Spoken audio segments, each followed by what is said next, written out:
Maituturing na successful at generally peaceful ang eleksyon sa Bangsamoro Region.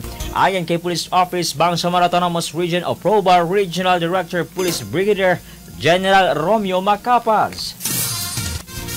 Dahil dito, pinuri at pinasalamatan ni Macapaz ang lahat ng PNP personnel sa Bangsamoro Region dahil sa kanilang matagumpay na pagtaguyod ng seguridad at kaayusan itong huling local and national election 2025. Sa naging talumpati ni Macapaz sa kanilang regular na Monday flag raising ceremony, sinabi nito na masaya ito dahil sa napanatili ng kapulisan ang mapayapa, tahimik at makatotohanang eleksyon sa rehiyon.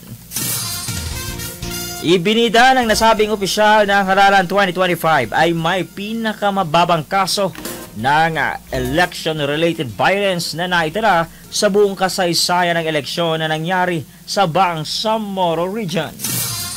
Nagbunga niya ang kanilang ginawang paghahanda simula sa security preparation, coordination meetings at COMELEC support at operations sa ground deployments, checkpoint operation at ang ligtas na transport ng mga election materials.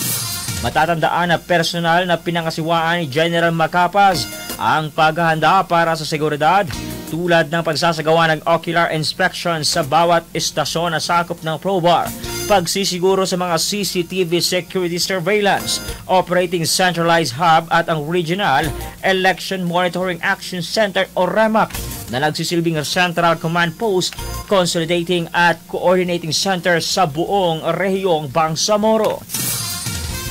Pinasalamatan din ni Macapaz ng COMELEC, AFP, PCG at ang mga election stakeholders na naging katuwang nila sa 2025 election. Bandera Reports Afternoon Edition.